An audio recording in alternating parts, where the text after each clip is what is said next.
और पार्टी की भी हरियाणा भर में, तो क्या लगता है, क्या कहना चाहिए? देखिए, भारतीय जनता पार्टी केंद्रीय नेतृत्व ने क्या कर रहे हो? बहुत ही सोच समझ करके, विचार करके प्रत्याशियों को उतारा है। सभी प्रत्याशियों को मैं बहुत बहुत बधाई और शुभकामनाएं देता हूं। पहली लिस्ट जारी हुई है। पहली लिस्ट में 67 हमारे विधानसभा क्षेत्रों से प्रत्याशी आए हैं। सभी को मैं बहुत बहुत बधाई देता हूं। आज हरियाणा प्रदेश की जनता का आशीर्वाद, हरियाणा प्रदेश के लोगों का प्यार आज भारतीय जनता पार्टी के साथ है। पिछले 10 वर्षों में ये डबल इंजन की सरकार ने जो काम किए हैं, आज हर व्यक्ति उस बात की चर्चा कर रहा है। आज हर व्यक्ति ये चाहता है कि मोदी जी तीसरी बार देश के प्रधानमंत्री, मजबूत प्रधानमंत्री बने हैं। उनके दिशा निर्देश में हरियाणा में तीसरी बार सरकार, लोगों ने मन बना लिया है कि हम बनाएंगे और हरियाणा भी विकास की और नई ऊंचाइयों को छुए। आदरणीय नरेंद्र मोदी जी के नेतृत्व में, आदरणीय प्रधानमंत्री जी का जो संकल्प है, उन्होंने जो कहा है कि 2047 तक ये भारत, ये दुनिया का सिरमौर बनेगा, ये विकसित राष्ट्र बनेगा और उस विकसित राष्ट्र में हमारे हरियाणा के लोग उनके साथ कंधे से कंधा मिला करके बहुत बड़े मैंडेट के साथ तीसरी बार हरियाणा प्रदेश के अंदर सरकार बना रहे हैं। और मेरा लोगों से भी अपील है, ये लोकतंत्र का पर्व है। इस लोकतंत्र के पर्व में हम ज्यादा संख्या के अंदर हम ये सुनिश्चित करें, वोट अवश्य इस लोकतंत्र के पर्व में हम पोल करें।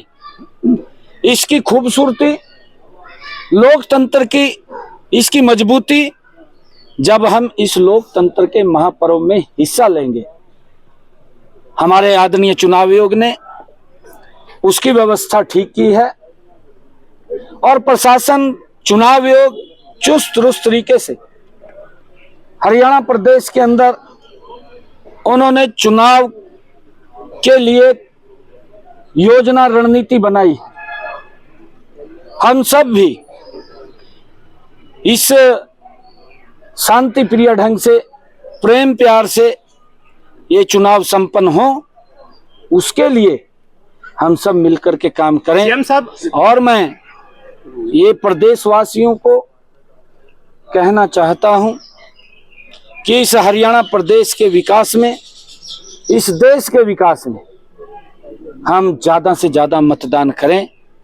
जो हरियाणा प्रदेश के लोगों ने एक मन बनाया है कि तीसरी बार भारतीय जनता पार्टी की सरकार बड़े मैंडेट के साथ हरियाणा प्रदेश में बन रही है, उनका आशीर्वाद लेने के लिए आज मैं भगवान श्री कृष्ण की इस पवित्र भूमि, जहां पर उन्होंने सर्व मानव जाति के लिए गीता का संदेश दिया, आज वो आशीर्वाद यहां लेने के लिए मैं आया था। और यहां से आज पूरे हरियाणा प्रदेश के अंदर हमारा चुनाव प्रचार चल भी रहा है।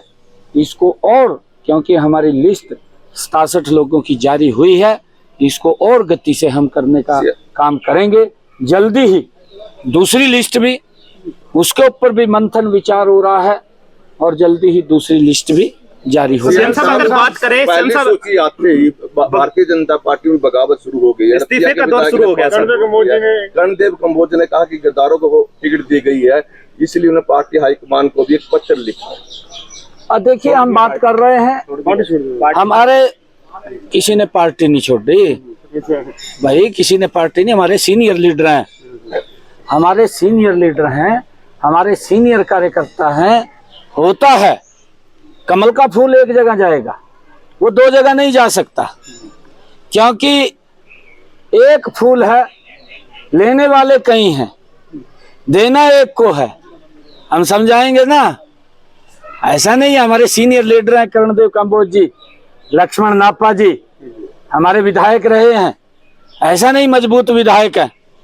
और सरकार आएगी, हम मिलकर के सब काम को आगे बढ़ाएंगे ना। मुख्यमंत्री और हरियाणा प्रदेश के विकास के अंदर हमारे सभी कार्यकर्ता, हमारे सभी नेता एकजुटता से तीसरी बार सरकार बना रहे हैं। रीजनल पार्टी जो है वो कह रही हम चाबी बनेंगे सत्ता की, तो क्या लगता है रीजनल पार्टी का अस्तित्व अब भी है? इनेलो है या जेजेपी है, ऐसी पार्टी जो है?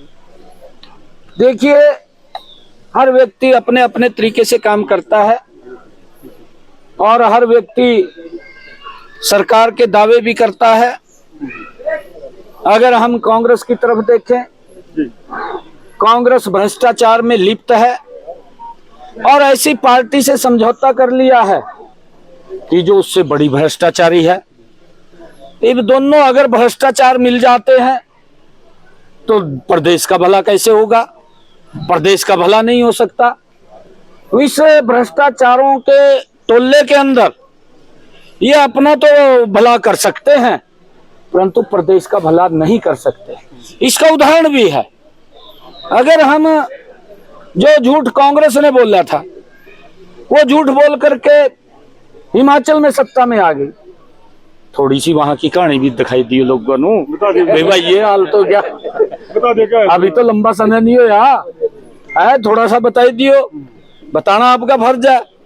वहां झूठ बोल लिया था, ये भी कहा था भी हर साल 1 लाख नौकरियां देने का काम हिमाचल प्रदेश सरकार युवाओं को करेगी।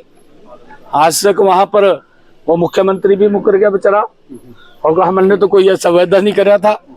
या तो राहुल गांधी झूठ बोल रहा है या फिर वहां का मुख्यमंत्री झूठ बोल रहा है, दोनों में से तो कोई ना कोई झूठ बोल रहा है।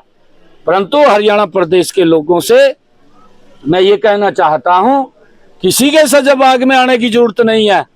आप लोगों के आशीर्वाद से भारतीय जनता पार्टी मजबूती से हर व्यक्ति की अपेक्षा को पूरी करते हुए हरियाणा प्रदेश को मजबूत करने का काम ये हमारी सरकार करेगी। आज मुझे हरियाणा प्रदेश के लोगों का बड़ा आशीर्वाद सहयोग मिल रहा है और हरियाणा प्रदेश के लोगों ने तय कर दिया है तीसरी बार भारतीय जनता पार्टी की सरकार बहुत बड़े सीटों के साथ जीत करके हम तीसरी बार सरकार बना रहे हैं। कांग्रेस ज्वाइन करिए, टिकट भी मांग रही है। पहले कहा जाता विरोध करेंगे, कांग्रेस का प्लान था, मुझे लगता है जो पहलवानों के नाम पे राजनीति कर रही है कांग्रेस या इस तरह। नहीं, बिल्कुल ये आपने सही बात कही है। कांग्रेस पार्टी किसी को नहीं बख्शती, हर नाम के ऊपर राजनीति करती है। वो किसानों के नाम के ऊपर राजनीति करती है, वो पहलवानों के नाम पर राजनीति करती है, वो सैनिकों के नाम के ऊपर राजनीति करती है, महिलाओं के नाम के ऊपर राजनीति करती है, गरीब के नाम के ऊपर राजनीति करती है और सबका शोषण करती है। ये कांग्रेस के डीएनए के अंदर है। आप उसका अगर डीएनए टेस्ट कराएंगे तो उसके डीएनए के अंदर है कि उसने महिलाओं का शोषण किया, युवाओं का शोषण किया, किसान का शोषण किया, गरीब का शोषण किया। और वो मैं ये देख रहा हूं कि ये जो राहुल गांधी और कांग्रेस के नेता हैं ये अपने नेताओं का भी शोषण करते हैं। अभी देखना आप, उनका भी शोषण करते हैं, कार्यकर्ताओं का भी शोषण करते हैं। आप लाडवा कब शुरू करेंगे प्रचार? लाडवा में कब जाएंगे? एंट्री लाडवा में कब होगी? विधानसभा में जनसभा लग गया? नहीं, देखिए मैं जा ही रहा हूँ। कल भी लाडवा में था मैं, कल भी मैं लाडवा के अंदर गया था। कुछ वहाँ एक दुखद घटना बड़ी हो गई थी, उस निमित्त मैं लाडवा के अंदर गया था। परंतु लाडवा के लोग बड़ा स्नेह और प्यार करते हैं। मैं जब सांसद रहा था तब भी यहाँ के लोग बहुत ही स्नेह और प्यार करते हैं। मुझे पूर्ण विश्वास है कि लाडवा की सरदारी का बड़ा आशीर्वाद मिलने जा रहा है और मेरी भी अपेक्षा है कि लाडवा के विकास के कोई कोर कसर हम नहीं छोड़ेंगे। हम विकास की गति में लाडवा को अग्रणी भूमिका में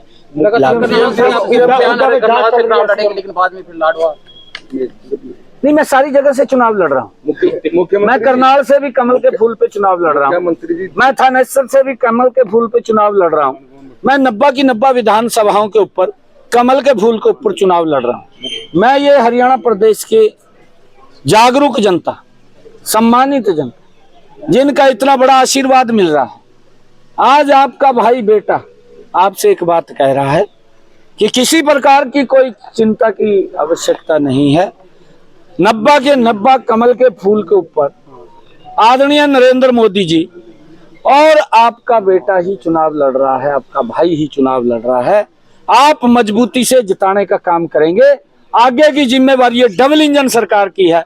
आदरणीय मोदी जी के नेतृत्व के अंदर हरियाणा प्रदेश के अंदर हम विकास की नई ऊंचाइयों को, ऐसा नहीं है पार्टी के अंदर लोग आते हैं, शामिल होते हैं, ये पार्टी है और लोगों के आशीर्वाद सहयोग से ये काम करती है।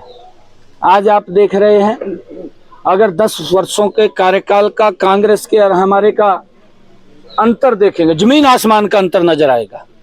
क्योंकि कांग्रेस के शासन में भ्रष्टाचार गति से बढ़ता है, कांग्रेस कमीशन मोड में काम करती है और Bharatiya Janata party mission mode के अंदर काम करती है। धन्यवाद।